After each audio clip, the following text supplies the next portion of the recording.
Hi, how are you today? I'm Darren Chow from EnglishTuition.org, and I'm the English tutor. And in today's video, I want to talk about persistence. And I don't just want to talk about persistence itself. I want to talk about the tolerance for failure. All right. When we talk about persistence, what we mean is that how willing are we to continue going forward despite the setbacks.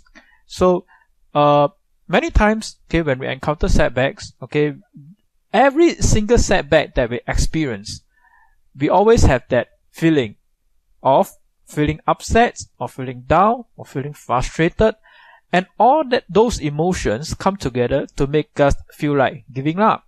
Our mind keeps telling us, hey, maybe you're just not so good at this. Okay, it is time to give up.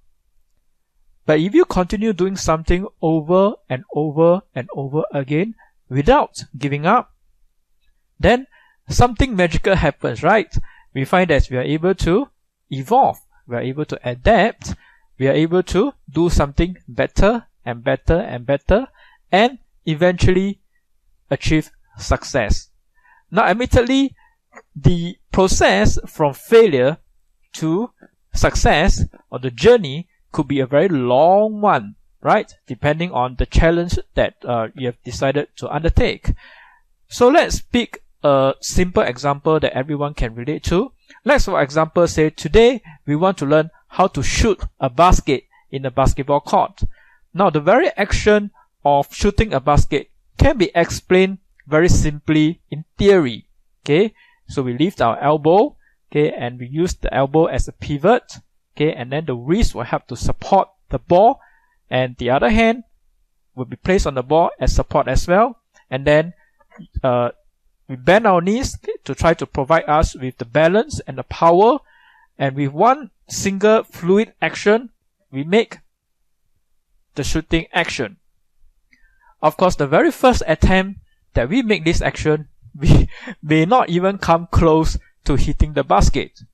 But if we keep doing the same action over and over and over again, we are going to become better at it, and one day we may become very good at shooting baskets. Now, the same principle applies for learning, for students who are facing difficulties with their work.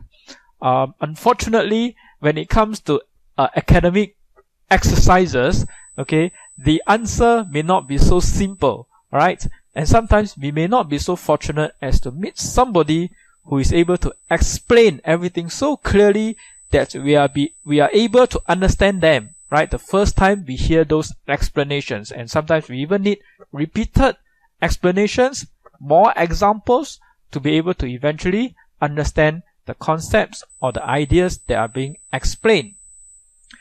So, if we give up after hearing just the explanation, right?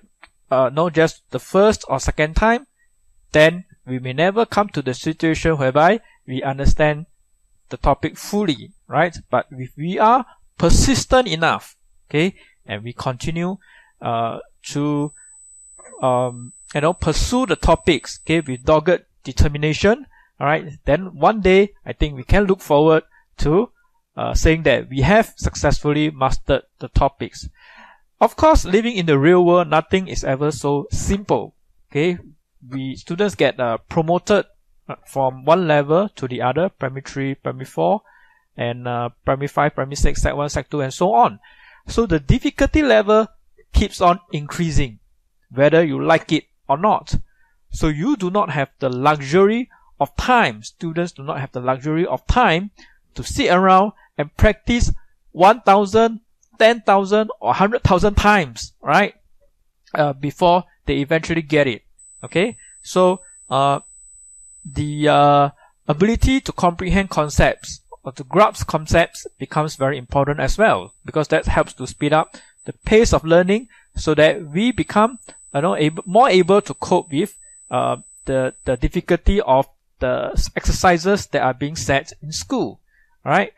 But one thing that strikes me as interesting is the tolerance for failure. When I work with students, sometimes when students work on exercises, and it could be a brand new exercise and they have never seen the questions before, and when they get the wrong answers, you can see the pain that is etched into their face. They will be going like, no, not again. No, not again. And this says a lot about what is happening inside their mind, right? When you beat yourself up like that over every single mistake, just imagine if you have to practice, 100 or 1000 times, okay, the same action over and over again. You have beaten yourself up how many times?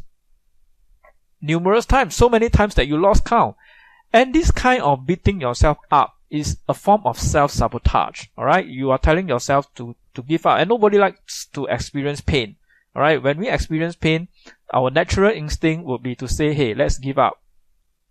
Since it's so painful, right? You deserve better. You don't deserve to have to experience this pain. So let's give up, okay? And that is exactly what the student will do, okay? He or she will say, no, this piece of essay is so difficult, right? For me to, to have to think of the content, have to think of my grammar, have to think of my spelling, have to think of how to organize all my content. So difficult, right?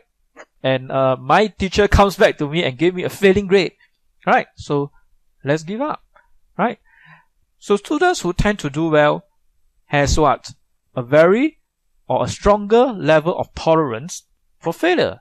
So the first time you do an essay, okay, it is a difficult task, okay, admittedly, writing is not an easy job, okay. You come back and, well, it's not so well written, okay, but you laugh about it, okay, you learn from the mistakes, and more importantly, you accept the advice that is given to you by your teachers and your parents, right? And then that's how the student learns. So the threshold of for failure actually, improves if students are able to see failure and mistakes as just part and parcel of learning, and not just take it as a personal failure, right? If you take it personal, then they will tell themselves, I am a failure, I will not do well, and I do not deserve to score well. Okay, that is taking things too personal, right? But as learning is a lifelong journey, okay, we are going to be learning for the rest of our life. This is not a very healthy attitude to adopt. What we should be doing, right, is to improve our threshold for failure, right? And that's where the value of persistence manifests itself. Okay, then we are able to see more clearly that if we are persistent and determined, okay, and not just beat ourselves up mindlessly when we fail, then we have a much higher chance of success. Alright, that's all I have for you in this video. I hope you have enjoyed the content so far, and if you like the content, give it a thumbs up. If you dislike it for whatever reason, give it a thumbs down and let me know in the comment section below, and I'm looking forward to seeing you in the next video. Bye.